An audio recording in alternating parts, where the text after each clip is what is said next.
So far, we've spent a lot of time talking about how we can contextualize an issue and then take a particular stance after we've done research that will help us get to an intelligent, informed, and really nuanced position on a particular issue.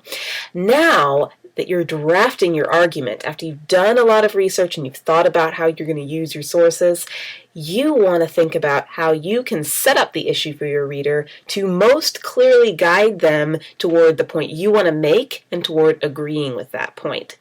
The way you set up your introduction, the way you first introduce your topic to your reader is going to be hugely instrumental in accomplishing your goal. If the reader knows where they're heading and the reader sees the way that you've come to the issue and also comes to the issue the same way you do because you led them that way, they're going to be much more likely to agree with you than if you give them a chance to just bring in their own thoughts from the very beginning. So, now that you're drafting your argument, I want you to think very carefully about the first things that your readers are going to see from you.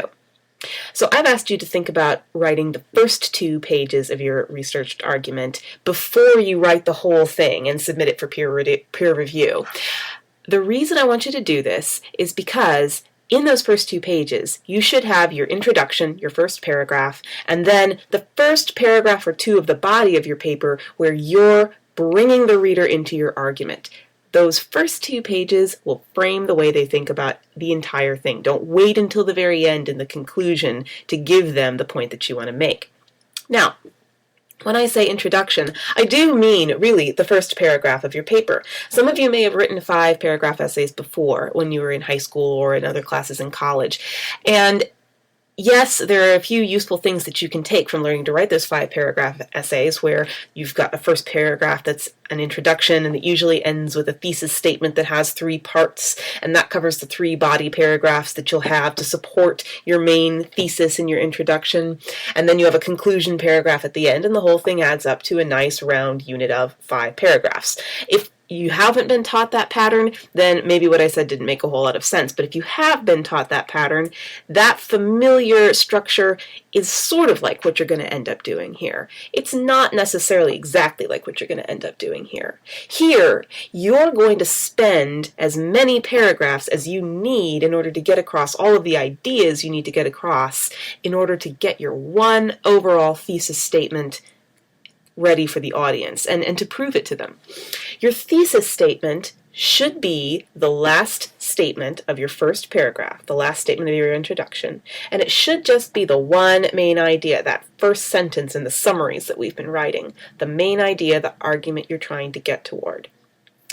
Now, if that's the last sentence in your first paragraph, you need to think about what you need to give your reader in the rest of that paragraph to get them ready to accept that.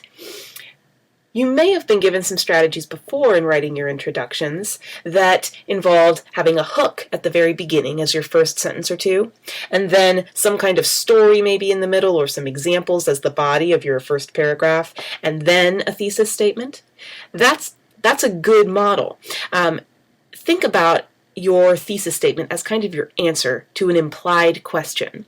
The rest of your essay, or the rest of your introduction paragraph, asks that question in the most specific way possible. So, you might begin by telling a story that illustrates the point or the problem that you want to deal with. Remember, you're addressing a problem that you see in the world. How can you go about getting the reader to enter that world? Or the world where that problem matters? Sometimes you just need to give them a story that exemplifies what people who deal with the question you're dealing with see or might go through every day. You might also begin with some startling facts or statistics. You might begin with a point of view that you disagree with.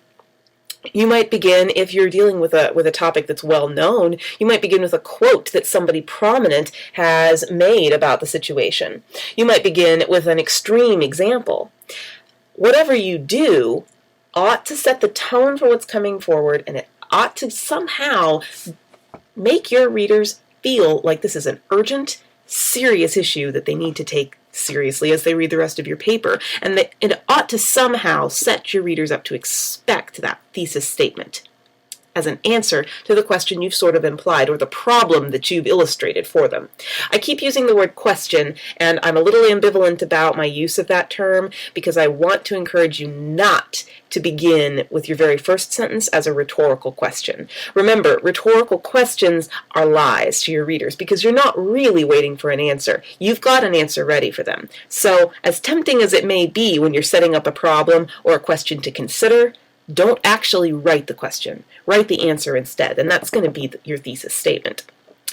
Now, a lot of people want to ask regularly, and I've already had some of you ask me this question, can you tell a long extended narrative story for your first 2 paragraphs and then in your 3rd paragraph get to your thesis statement? And I'll address that now. It's okay to begin with a story. That's often one of the best ways to begin your essays and to frame it. We've seen a lot of examples of that in our reader, and that's especially becoming popular now that creative nonfiction is a genre of literature and of reporting that's becoming more common. But please don't make your reader wait until paragraph 3 or even paragraph 2, if they're long paragraphs, to know what your argument is and where you're going. Find some way to shorten that story and to get that message out to the reader from the very get-go. Then maybe you could return and tell a story to get you into the body. A lot of it depends on your topic, but you don't want to make your readers wait too long. Certainly not into page 2 to get the message. Okay.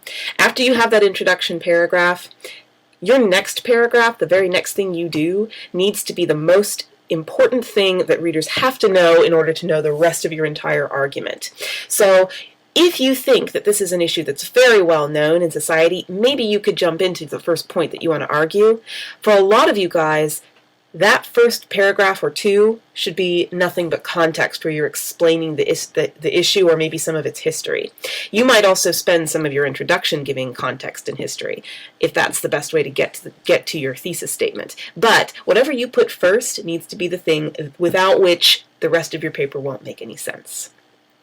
So, I would like you to complete that introductory paragraph and the first body paragraph or 2, the first 2 pages, so that you have some sense of where you're going to start before you worry about outlining the rest of your paper and before you worry about drafting the rest of your paper.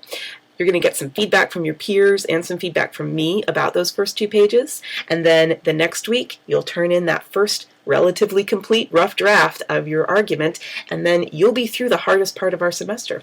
Congratulations, good luck, and make sure you ask me any questions that you have.